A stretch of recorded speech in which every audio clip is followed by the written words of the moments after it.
ده سهم فتنس وده سعر السهم في رابع يوم تداول بعد الطرح. تمام. ولو جينا عند موقفي كده هتلاقيني محقق ربح 79% تقريبا.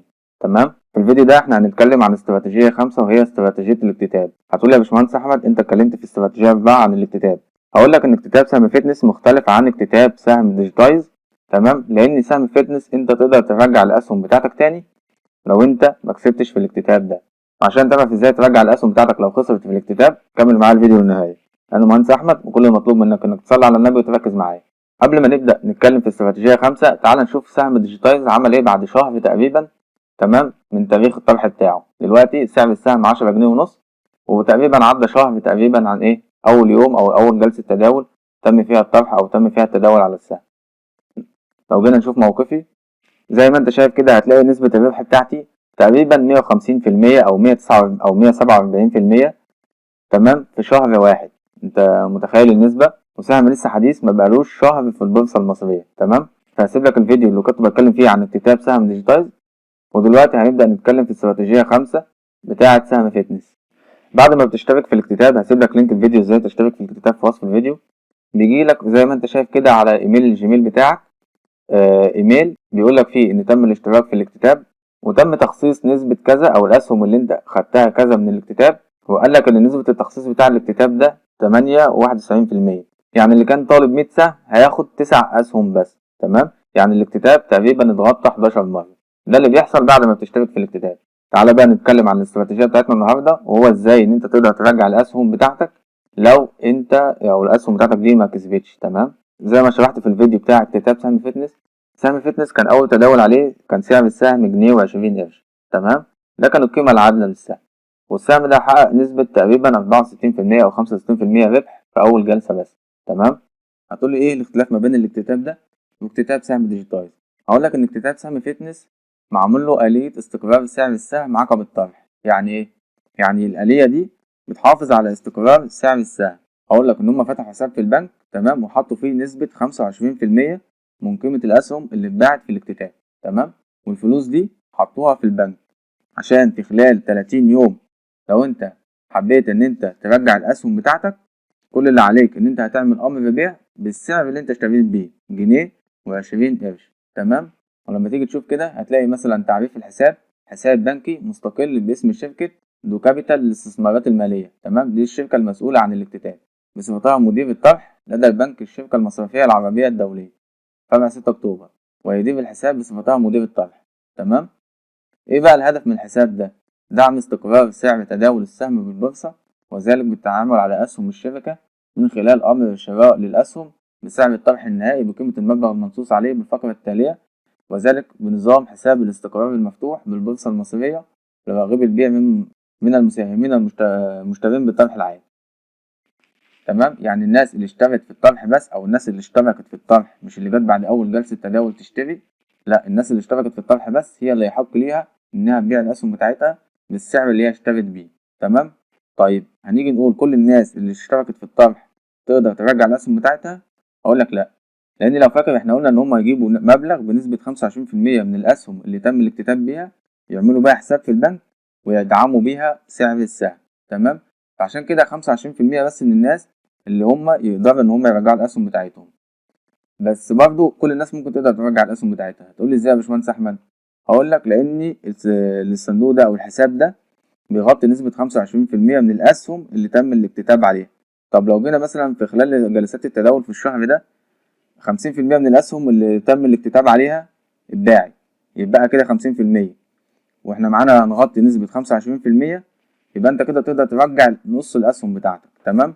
طب لو فرضنا ان 75% من الاسهم اتباعت اللي تم الاكتتاب عليها اتباعت. تمام. كده بقى 25% بس.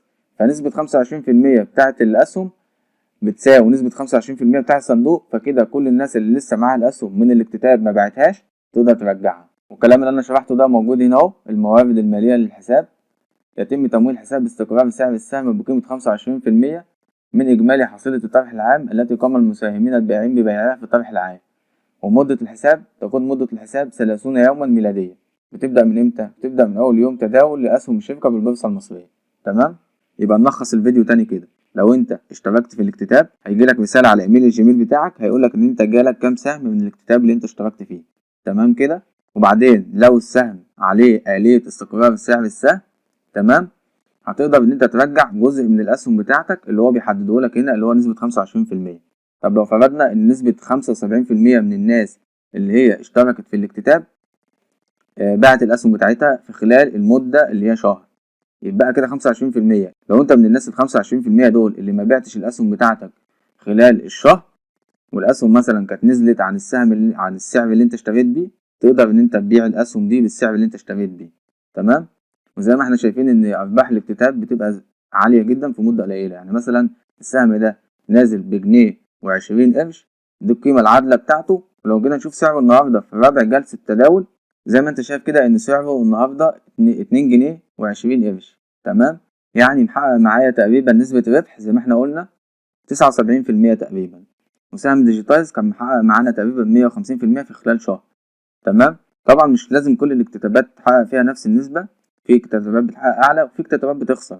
بس الاكتتابات اللي بتبقى مسنودة بصندوق استقرار أو عليها آلية استقرار سعر الصرف بتبقى النجاح فيها مضمون، لأن أنت تقدر ترجع نسبة كبيرة من الأسهم بتاعتك أو تقدر ترجع الأسهم بتاعتك كلها عليها آلية استقرار سعر الصرف.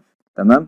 يبقى كده دي استراتيجية 5، واختلافها عن استراتيجية 4 إن أنت في الاكتتاب ده تقدر ترجع الأسهم بتاعتك تاني لو خسرت. تمام كده. اللي عاوز اقوله لك ان البورصه مليانه مكاسب كويسه جدا. تمام. بس كل الفكره ان انت تدور او تتابع مثلا حد متخصص في المجال. يعني مثلا لو جينا نشوف سهم ديجيتايز هتلاقيه محقق معانا تقريبا 150% في خلال شهر او شهر ونص. يعني انت متخيل انهي استثمار ممكن يحقق لك النسبه دي وانت قاعد في بيتك فاتح ابلكيشن زي مثلا ابلكيشن فيسبوك او انستجرام او اي ابلكيشن اسمه صندر، تقدر من عليه ان انت تحقق ارباح خياليه وانت قاعد في البيت. طبعا ده ما يمنعش ان انت ممكن تخسر، واكيد طبعا في اسهم معاك هتخسر، بس برضو ده ما يمنعش ان انت لازم تاخد التجربه وتخش في المجال وتجرب حتى لو على الحساب الافتراضي. تمام. يعني لو انت مش عارف ازاي ان انت تخش على الحساب الافتراضي انا هوريك. هتيجي هنا على الحساب وبعدين تختار مصر وبعدين تختار الحساب الافتراضي. تمام. هتلاقيه مديك تقريبا كده 100,000 جنيه. تمام. تتداول بيها. طبعا 100,000 جنيه دي يعني حاجة افتراضية. تمام. مش حقيقية. مش هتعرف ان انت تسحبهم لو كسبت او خسرت.